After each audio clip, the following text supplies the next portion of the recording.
In this video, I'm going to share with you the chess routine that I used personally to go from being a complete beginner around the 1000 mark all the way up to being in the top 1%. What I did was nothing crazy, and it's something that anybody can do themselves. You just have to be willing and want to put in the work. What did I do to start off the day? Well, I would start with the good old puzzles here. You cannot be neglecting puzzles. As you can see, I have 13,000 puzzles done, 152 hours. So I would wake up every single morning. I would make my coffee. I would come sit here and I would do puzzles to warm up before I play my games. After doing puzzles for around 15 minutes, I would hop into live rapid games. I would record it. So if you want to see my journey, I started recording myself playing around like 1100, 1300. It took me 400 days to reach 2000 elo. And I have my entire journey on here. You can watch the whole progression. So I would film the video and then I would analyze my game. Do not neglect clicking that damn review button. This button right here is one of the most important aspects of getting better at chess, because a loss is not something bad. It's an opportunity to learn. After analyzing my game, which is done on camera, then we hang it up for the day. That's all we're doing for rapid play. We would only play a couple games. Sometimes we'd play more. It all varied day to day, depending on how I felt. If I felt like I was doing good, playing good, then I'll play more games. But if I'm not playing good and I'm not feeling good, then don't continue to play. Something important to note is that although my series was called Playing Chess Every Day until 2000 elo, I didn't play rapid chess every single day, because if I woke up and I just was not on fire for chess, there was no point in me firing up a rapid game and playing. Now, with that said, I still did my puzzles and I still studied.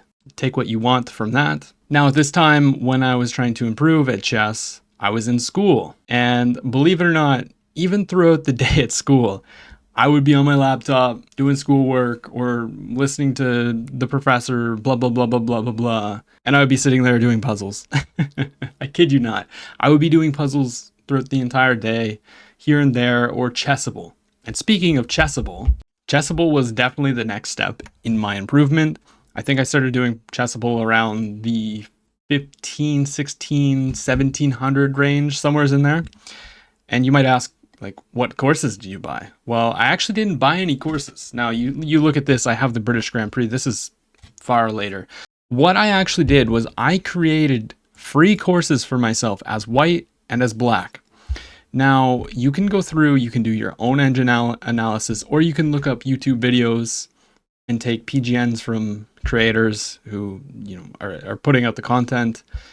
And you can create your own courses in here, and then you just practice it. Like throughout the entire day, or if you have time to study, you need to study openings potentially. Like, this is how you drill it. This is how you know what moves to play, right? You drill it like this. F4, you push through, right? And it makes you do it over and over and over again. So when you hop into a game, you already know what the best move is. Like, here's an example. I can probably just do this entire sequence here. Queen out, knight here. We just go here. Oh no, they moved. I believe we play knight h3. Ooh, they kicked our queen. Okay, I think we should go up. Then here. They attack us. Where does the queen want to go? We probably play queen here. Yeah. Now the knight comes out. And from studying, like, the most intuitive move in this position is probably just taking the bishop, or maybe trying to attack the queen, right? But I know from studying that rook f1 is the move. And after they take a free pawn due to the pin, we sacrifice the queen. Because it's actually a blunder, because there's a check here. And after they go here, we are going to give a check. They go here, and we go check, check. We sacrifice the rook, and then we take. And I believe we go check, back. And now taking the rook, I think, is the best move. They push the pawn. And you get the point, right? I have this memorized because I've drilled this so many times. And that's how you get good in your openings. You just study it like this. Also, not to mention, there's an endgame course on here. Go through it. Do all the pawn endgames. Do all the rook endgames. They're like pawn and rook endgames are the most important in my opinion, and then everything else is extra. As you can see, I've gone through all the pawn and I've gone through the rook. Now, I should do other things, but I'm lazy. Outside of this, what else did I do? Well, I watched YouTube content. Danya has an endgame playlist. This is a phenomenal playlist that I recommend you go through. Now, I don't know why it's showing that I haven't gone through it because I have watched quite a bit of these actually. However, yeah, definitely go through this. And if you can find a very strong player who plays your opening, watch them play that opening. Here is a great example. Alex Benzea. I'm a Carl Khan player. I have watched pretty much all of Alex Benzea's Carl Khan at higher levels because it allows you to get familiar with how these players who are much better than you play the positions, how they navigate through the middle game and the common tactics that might arise. Yeah, I can go and I can study my Chessible course all I want. I can memorize all the 6-7 moves from the start. But if I don't know how to play the middle game, then it doesn't matter. I'm going to lose. So I recommend you find some creator who plays the opening and just watch and actually learn. Don't just watch and be like, oh. No, actually like look at it, think, try to guess like what they're trying to do and really take in the information. And there's all kinds of information on the internet. On YouTube, you can look up a gazillion different opening tutorials. So if you run into, let's say, the bird or the Polish opening, you can quickly search up, how do I play against the Polish? And then you'll be able to learn some kind of opening against it. You're not gonna see it very much, but then maybe you'll be a little bit more prepared. Like somebody plays b4, you're like, dang, what do I do? And even at that, if you know the fundamentals, which you should have already learned, you just play on that. When you don't know what to do, you just play opening principles. Control the center, develop your pieces, castle. And just play chess. So that's what I would do on a daily rate, like a daily basis. I'm doing puzzles every day. I'm watching content pretty much every day. I would be using Chessible quite a bit.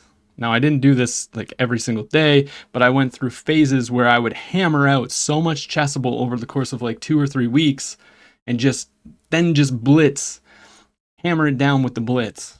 Now, of course, some extra stuff that I was doing was I did have a coach from the rating of 1300 all the way up to 1700 who we would go and just do tactics together. He would analyze my games. He taught me a lot. He would give me a lot of insight. He was 2100 rapid. And so he could point out like what I'm obviously doing wrong. He could give me suggestions on maybe what I should do differently or an opening that I might want to try, etc.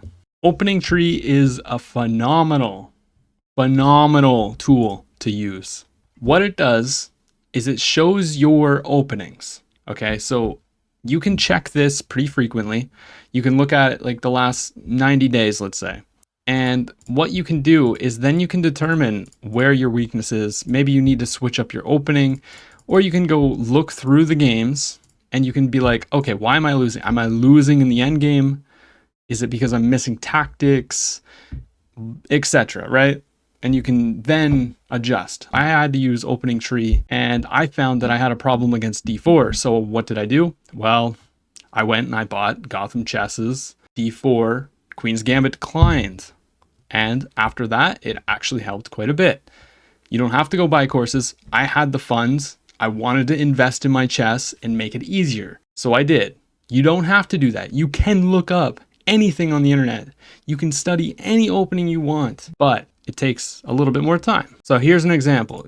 Over the last 3-4 months, I have a 62% win rate after e5. Great. c5, however, now we're having a problem, right? My win rate is 35%. So what should I do about this? Well, I probably should either switch it up or I need to go back and study my openings because I'm getting positions out of, I'm playing a weird setup to begin with, but maybe I just don't understand the ideas completely. And it shows you where you're going wrong here. It'll show the moves like after e6, it's not so bad. So maybe e6 isn't the move that I need to study. Knight f6, f4, and yeah, I've lost both of these games. So you can use this tool as well, and I did for myself. And outside of all of that stuff, I was also streaming and playing Blitz. So I was playing a lot of chess, and I was putting in the repetitions, everything. I was doing this consistently. Consistency is the most important thing. If you want to get better at chess, do it every day. It's like the gym. You don't see progress right away, but over time it accumulates, and then you'll be like, oh wow, I've come a long way. So you don't need some crazy routine where it's like, oh, I'm gonna do 1,000 puzzles every day, and I'm gonna study my Chessible course for 3 hours, and I'm gonna play 5 hours of rapid chess and analyze, and I'm gonna read 4 books a month. No, you don't need to do anything like that. Literally all I did was did puzzles. I studied my opening. I drilled it. I watched better players play and tried to learn, and I looked at my weaknesses. So now you go get to 2,000 as well. Thank you for watching.